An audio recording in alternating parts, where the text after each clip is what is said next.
Hello. Sir Bong, pinipilit po ng principal namin, 8 hours daw talaga ang sabihin, ang pasok ng guro, ang stay ng guro, no? Sa paaralan. Yan daw po kasi yung sabi kasi daw po yung mga guro ay katulad din ng mga empleyado ng ibang government agency. Totoo yun. Empleyado din naman tayo, yes, ng gobyerno. Diba? Dapat standard sa atin yung policy na 8 to 5, no? Ganun daw kasi yun daw yung utos ng DepEd ay ng civil service. Tama. Pero, sinasabi rin ng civil service, di ba? At DepEd, meron tayong DepEd memo niyan na yung 2 hours, ay maaaring gawin outside the school. Mahirap ba yung unawain? Andyan yan di ba? Alam na ng mga principal yan. At ang binabayaran lang sa atin ay 6 hours para kumpleto ang sahod. Naku, huwag niyong gagawin na naka 6 hours na yung guro, tapos hindi lang siya naka 8 hours, binawasan nyo. Nako, yari yung mga principal sa ganyan. Pag nagkaroon ng record, nakuha sa ADAS o sa division, na naka 6 hours na, hindi lang naka 8 hours, ay binawasan ng principal, pinabawasan yung sahod. Malaking kaso yan. Di ba? So, tama. Tama siya nasabi ng principal na nire-require tayo ng 8 hours. Tama. Ng civil service, tama. Totoo yun. Totoo yun. Ako nagsasabi na totoo. Nire-require tayo ng 8 hours. Kayo, mga guro. Kaya lang, iba yung mga guro. Sinasabi din ng civil service na yung 2 hours ng mga guro ay maaring gawin outside the school. Pwede sa bahay, kaya pwede na umuwi ng bahay. Or pwede magpunta ng mall yung guro at doon niya gawin. Kung saan niya gusto gawin yung kanyang mga lesson presentation, materials, PowerPoint, lalo na kung meron siyang bagong laptop from the DepEd, pinapayagan niya ng civil service.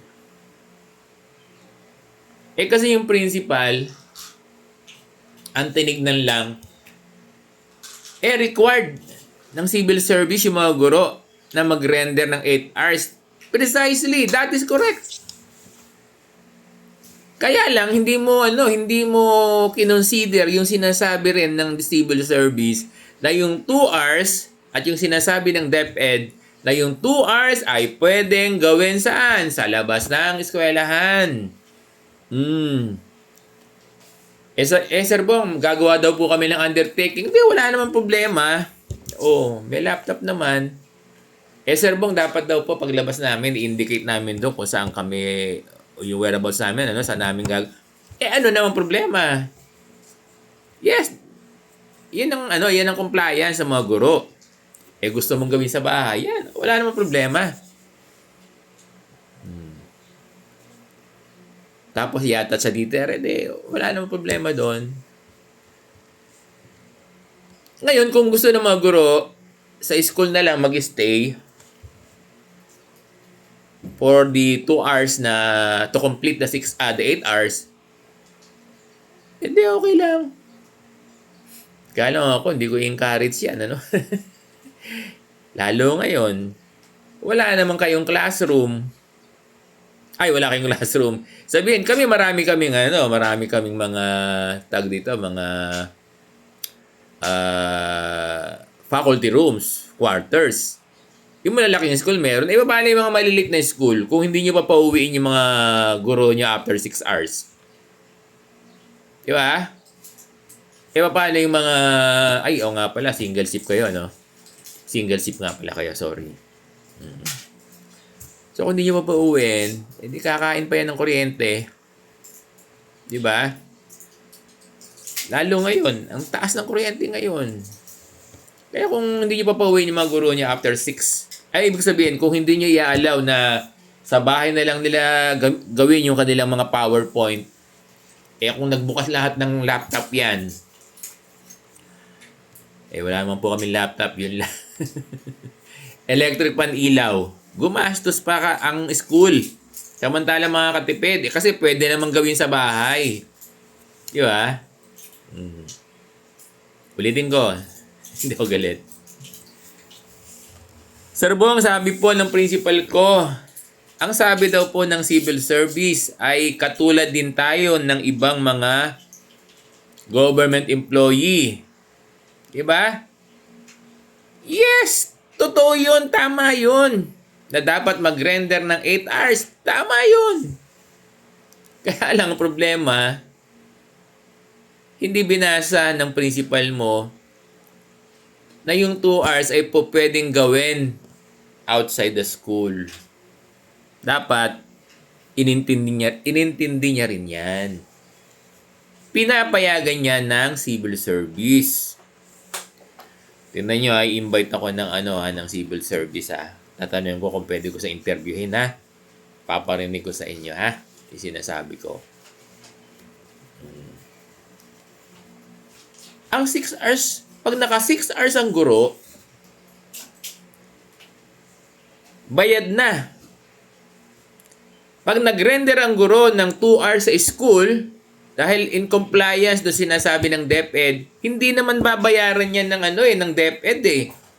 Hindi naman tayo binabayaran dun sa sa 8 hours eh. Binabayaran lang tayo saan? Sa 6 hours. Oo. Eh bakit mo pa i-render sa school? Kung hindi ka naman binabayaran dun sa 2 hours.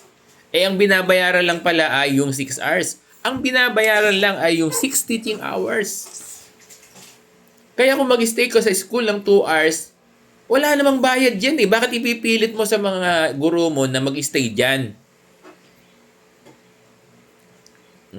Diba? Kung gusto nilang gamitin sa bahay, pwede yan. Sinasabi yan ng civil service saka ng DepEd. Napakalinaw. Bakit mo ipipilit na yung guro mo mag-stay ng up to 8 hours dyan? Eh, ang bayad lang naman 6 hours. Oh.